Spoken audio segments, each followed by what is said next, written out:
It's a strange and terrifying thing to realize you are the author of your own tragedy. You spend so much of your life believing you are the hero, the protagonist, the one weathering the storms. Then one day, the storm clears, and you look down at your own hands to find you're holding the detonator. My world didn't end with a bang. It ended with three little words, whispered like a joke in a sun-drenched backyard. Three words that were the culmination of 1,000 tiny betrayals I didn't even have the decency to notice I was committing. My name is Chloe, and a year ago I had a husband, a perfect life, and a circle of friends who loved me. Now I have this room, these memories, and a story that serves as a warning that the person you think you are and the person you actually are can be two terrifyingly different people. It all detonated on the 4th of July, a day custom made for forced happiness and picture-perfect moments. We were at our friends Tom and Jenna's house for their big annual barbecue. It was the kind of event that defines a suburban summer, the air thick with the smell of freshly mown grass, sweet sunscreen, and the smoky promise of charcoal. The whole universe of our social life was there. Sarah, my best friend since we were dorm mates in college, was chasing her toddler near the inflatable pool. Her husband, Mark, was debating the merits of the Yankees bullpen with Tom. And Mike, Liam's best man and a man I'd considered as solid as a brother, was manning the beer cooler. Everyone was there, everyone who would become a witness. Liam, my husband, my quiet, steady Liam, was stationed at the grill. He was the designated grill master, a role he usually accepted with a kind of silent, competent pride. But that day was different. He wasn't cooking, he was hiding. He stood there, tongs in hand, staring down at a row of sizzling hot dogs as if he were trying to decipher an ancient, troubling text. His shoulders were slumped, just slightly, in a way only I would notice, or at least, in a way I should have noticed with compassion. His silence was a living thing in the middle of all that noise. The pop of a firecracker, the squeals of kids running through the sprinkler, the familiar chords of a Bruce Springsteen song playing from the speakers. All of it felt like a wall of sound pressing in on his quiet. It was a quiet I used to find peaceful. I once told him his presence was like a shady tree on a hot day for my anxious mind. But over the years, through the slow erosion of mortgages, parenthood, and unspoken disappointments, I had started to see his shade not as a relief, but as a shadow. I was playing my part perfectly. I was the social ambassador of our marriage. I laughed with Jenna about a terrible Netflix show. I complimented Tom on his new deck. I discussed preschool options with another mom. With every forced smile, with every refill of my crisp Sauvignon Blanc, a little knot of resentment tightened in my stomach. I felt like a performer on a stage, pulling the weight of the entire show while my co-star stood in the wings, refusing to come out. I would catch his eye from across the lawn, and I'd give him a look, a bright, pleading smile, a slight widening of my eyes that was meant to telegraph, "Please, just for a few hours, jump in, help me." He'd see me, and his mouth would form a small, tired smile that didn't have the energy to reach his eyes, and then he'd turn his attention back to the meticulous task of turning a hot dog. Each turn of the tongs felt like a personal rejection. The pressure inside me was building. It was about more than just this party. It was about the fact that I was the one who always had to call the plumber, the one who remembered the kids' dental appointments, the one who stayed up late staring at our online banking app, trying to make the numbers make sense. I was the engine, and I was starting to feel like I was dragging dead weight. Why did he get to retreat into his quiet shell while I had to face the world, armed with nothing but a smile and a glass of wine? The breaking point arrived in the form of Mike. He ambled over to the grill, a fresh bottle of beer in hand, and slapped Liam on the back with a loud, friendly thud. "Hey, buddy, Earth to Liam. You're gonna turn those burgers into charcoal pucks. You lose a bet on the game last night or something?" Liam blinked slowly, as if surfacing from deep underwater. "Oh, hey, Mike. Nah, just thinking." That was it. That was all. Just thinking. The phrase, so simple, so benign, landed in my brain like a lit match on dry tinder. All my carefully managed social grace, all my pent-up frustration, all the injustice I felt about the invisible workload I carried, it all ignited. I saw red, but I didn't scream. I did something so much worse. I smiled. I walked over to the two of them, my steps light, my smile a work of art. It was brilliant, dazzling, and utterly fake. I looped my arm through Liam's, leaning my head on his shoulder in a perfect portrait of wifely affection. "Oh, don't mind my husband, Mike," I said, my voice pitched to be playful, charming. The sound of it was like nails on a chalkboard in my own ears. I looked up at Liam, my smile tightening just a fraction. "He's just having one of his quiet little moments. It's a big, scary world out there. Come on, honey, man up. It's a party." The words were out. They didn't echo. They just hung there, heavy and toxic, in the humid July air. The Springsteen song seemed to dip in volume. Mike's easygoing grin didn't just falter, it evaporated. He took an involuntary step back. Jenna, who was walking by with a bowl of coleslaw, stopped dead in her tracks, her knuckles white around the bowl. It wasn't the volume, it was the precision. I hadn't used a hammer, I had used a scalpel, and I had slid it right between his ribs, all while smiling for the crowd. Liam didn't react in any way I could have handled.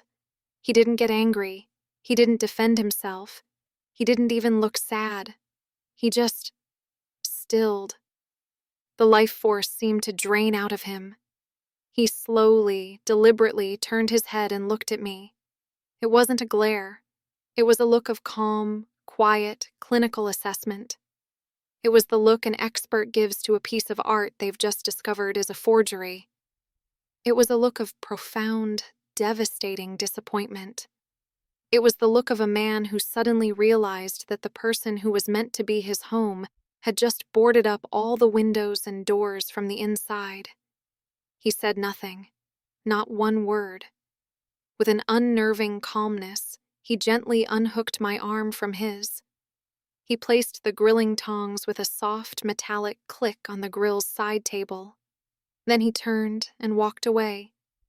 He didn't storm off. He just walked. He walked with a steady, measured pace through the heart of our friend group, past the patio table laden with food, past the laughing children, through the white picket gate at the side of the yard, and disappeared down the street. He was just gone. The vacuum he left behind was immense. It sucked all the joy out of the air. Bruce Springsteen was still singing about glory days, but it felt like a funeral dirge.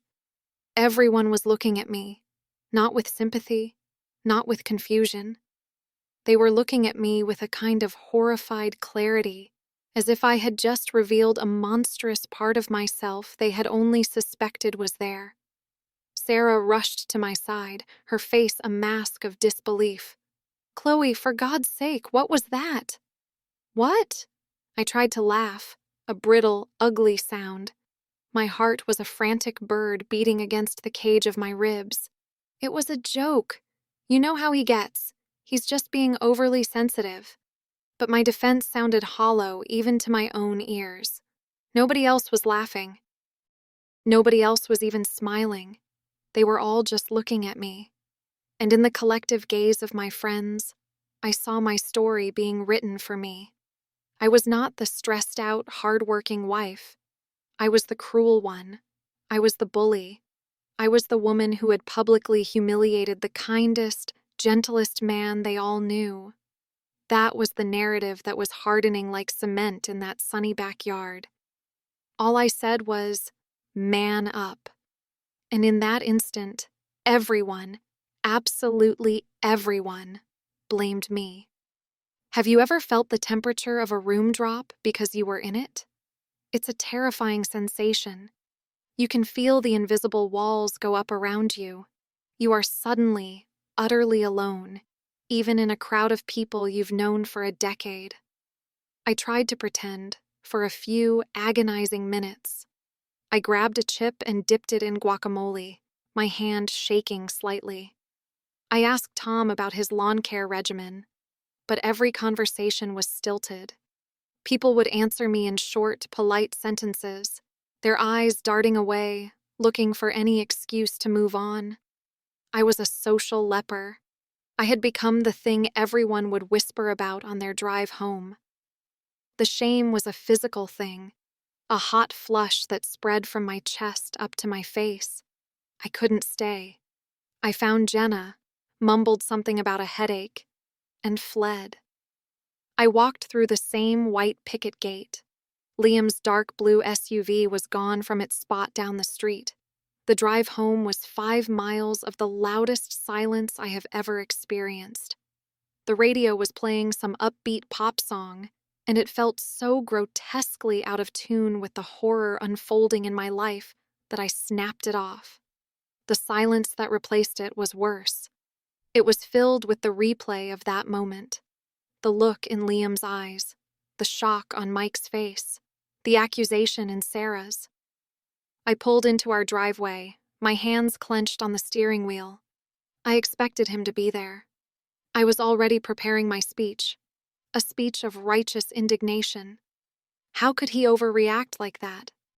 How could he embarrass me by walking out? I was ready for a fight. A fight would have been a relief. A fight requires 2 participants.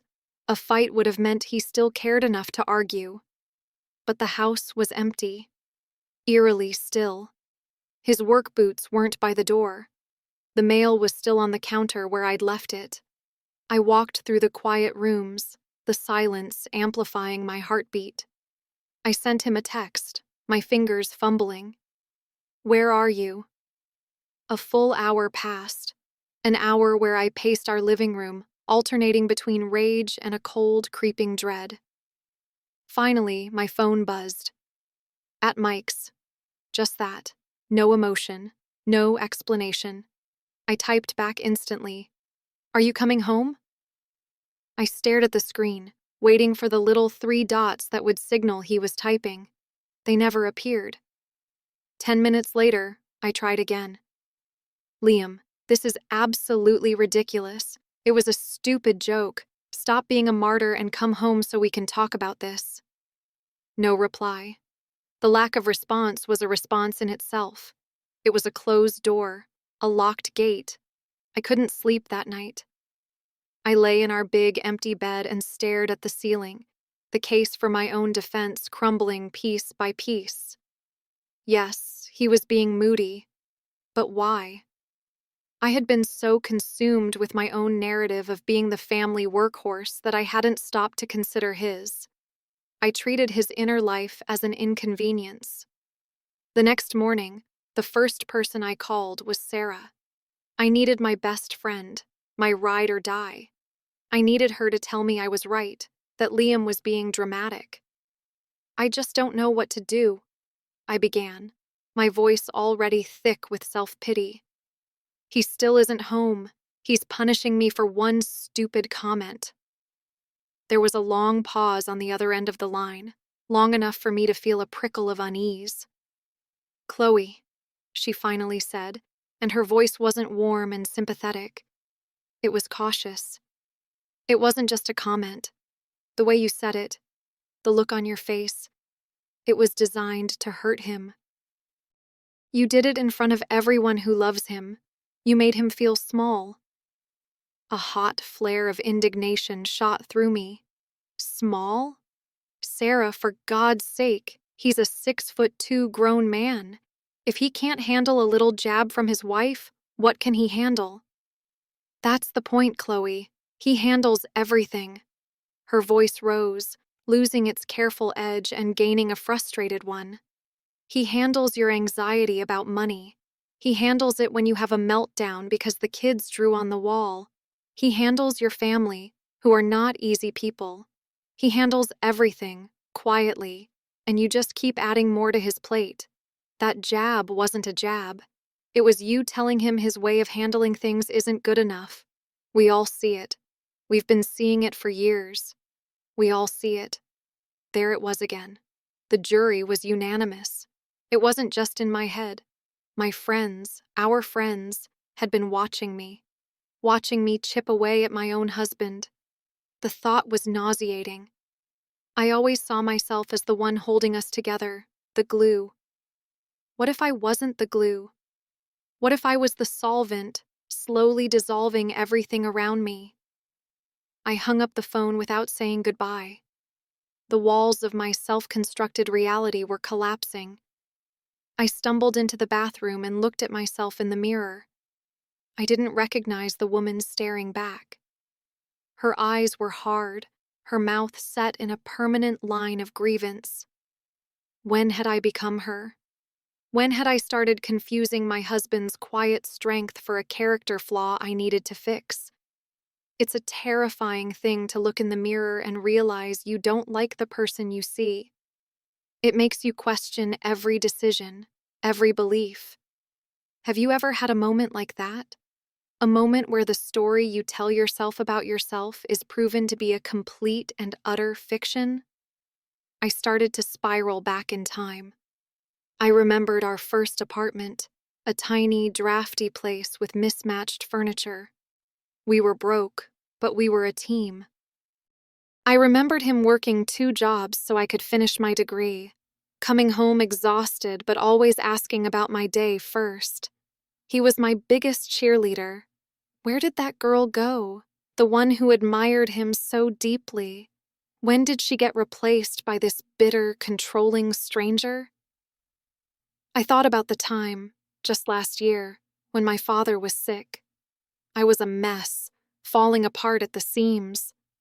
Liam handled everything. He arranged the doctor's appointments. He talked to my mother for hours, calming her down, and he held me at night when I cried. He was the rock, and I had been taking a sledgehammer to him. 2 days after the party, my phone rang. It was Mike. His voice was clipped, devoid of all its usual warmth. "Chloe, Liam's with me. He's not ready to talk to you yet. He asked if he could come by the house tomorrow around noon to get some of his things. He'd prefer it if you weren't there." The phrase, "his things," echoed in the silent kitchen. It was a logistical term for a shattered life. "His things?" I whispered. "What does that mean, Mike? Is this for good?" There was a heavy sigh. "I don't know, Chloe, but I've got to be honest with you, man.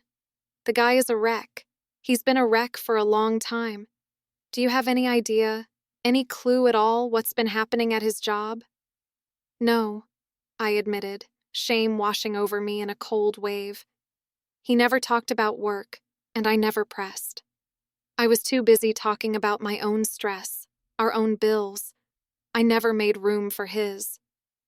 "His firm is restructuring," Mike said, his voice low and angry. "They've been doing layoffs every Friday for 2 months. He's been living in constant terror of being next. He's been working 60-hour weeks, taking on extra projects, trying to make himself indispensable, all so you wouldn't have to worry. He's been carrying the weight of that, completely alone, because he was afraid of stressing you out. He was trying to protect you. And he comes to a damn barbecue to try and breathe for 5 minutes, and his wife, his own wife, tells him to man up in front of his best friends." The story clicked into place. His silence wasn't moodiness. It was exhaustion. His distraction wasn't indifference. It was fear. The rock I kept leaning on was crumbling under the weight, and I had been complaining that it wasn't comfortable enough. This is the point of no return in a story, isn't it? The point where you have to choose. You can either be the victim of a misunderstanding, or you can accept the truth. You are the cause of the pain.